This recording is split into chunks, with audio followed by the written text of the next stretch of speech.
அனைவருக்கும் வணக்கம். இந்த பதிவில் நம்ம என்ன பார்க்க போகிறோம்னா, வராகி அம்மனோட சிறப்பு பற்றி தான். தம்ப்லைனில் பார்த்துருப்பீங்க, நேரில் வந்த வராகி அம்மன்னு. என்னது, உங்கள் நேரில் வராகி அம்மன் வந்தாங்களான்னு? நிஜமாகவே வராகி அம்மன் வந்தாங்க. நம்பி அம்மாவை வழிபாடு செய்யும்போது நிஜமாகவே காட்சி தருவாங்க நம்ம வராகி அம்மன். நான் பௌர்ணமி பூஜை செய்யணும் அப்படின்ட்டு அம்மாவுக்கு முக்கியமாக சர்க்கரை பொங்கல் நைவேத்தியமாக வச்சு சாமி கும்பிடணும் அப்படின்ட்டு முடிவு பண்ணியிருந்தேன். நைட்டே சர்க்கரை பொங்கல் வைப்போம் அப்படின்னு கடையில் அதுக்குரிய ஜாமான் எல்லாமே நான் வாங்கி ரெடி பண்ணி வச்சுட்டேன். காலையில் பிரம்ம முகூர்த்தத்தில் நம்ம சர்க்கரை பொங்கல் செஞ்சு அம்மாவுக்கு படைப்போம் அப்படின்னு. காலையில் எந்திரிச்சது 5 மணி எந்திரிச்சிட்டேன். 4:30 அலாரம் வச்சு, ஆனால் ஆஃப் பண்ணிட்டு படுத்துட்டு அப்புறம் 5 மணிக்கு எந்திரிச்சு அவசர அவசரமாக டைம் ஆகுதே, நம்ம 5:30க்குள்ளெல்லாம் எப்படியாவது அம்மாவை சாமி கும்பிட்றணும், விளக்கேற்றி பூ வச்சு சாமி கும்பிட்றணும், அவசர அவசரமாக சர்க்கரை பொங்கல் செய்யணும். அந்த இதே மறந்துட்டேன். அப்புறம் வேகமாக பூஜை செல்ஃபை லைட்டாக க்ளீன் பண்ணிவிட்டு அம்மாவுக்கு பூக்கள்லாம் வச்சுட்டு சாமி கும்பிடுவோம். நான் ஆரம்பிக்க போது பார்த்திங்கன்னா, நான் நிற்கிற பூஜை செல்ஃப்க்கு எனக்கு பின்னாடி வந்து ஒரு உருன்னு ஒரு சவுண்டு வந்துச்சு. என்னடா இப்படி வித்தியாசமாக சவுண்டு வருது, விளக்கு ஏற்ற போகிறேன், இப்படி ஒரு சத்தம் வருது, பன்றி உருமும் பாருங்கள். அந்த உருமல் சத்தம் நிஜமாகவே எனக்கு கேட்டுச்சு.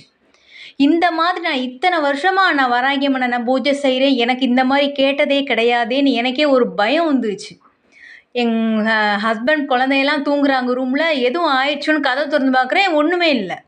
திரும்பவும் விளக்கு ஏற்றுவோமான்னு சரி செகண்ட் டைம் போய் தீப்பெட்டி எடுத்து விளக்கு ஏற்ற போகிறேன், திரும்பவும் உருமல் சத்தம் கேட்குது, உருன்னு.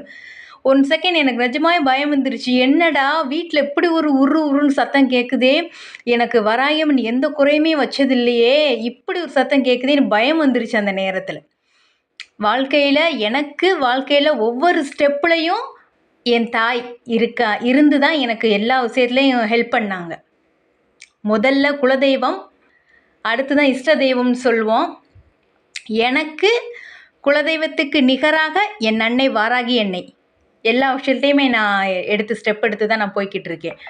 அப்படி இருக்கும்போது இப்படி ஒரு சத்தம் வந்துச்சேன்ட்டு எனக்கு அப்புறமேட்டு தான் எனக்கு தோணுது, ஆஹா அம்மாவுக்கு நைவேத்தியமாக சர்க்கரை பொங்கல் வைக்கணும்னு நம்ம நைட்டு நினச்சிட்டு தானே படுத்தோம், ஜாமான்லாம் வாங்கி வச்சோமேன்ட்டு அதுக்கப்புறமாக நான் சர்க்கரை பொங்கல் நைவேத்தியமாக ரெடி பண்ணிவிட்டு அப்புறமேட்டு விளக்கேற்றி நான் பூஜை செஞ்சேன்.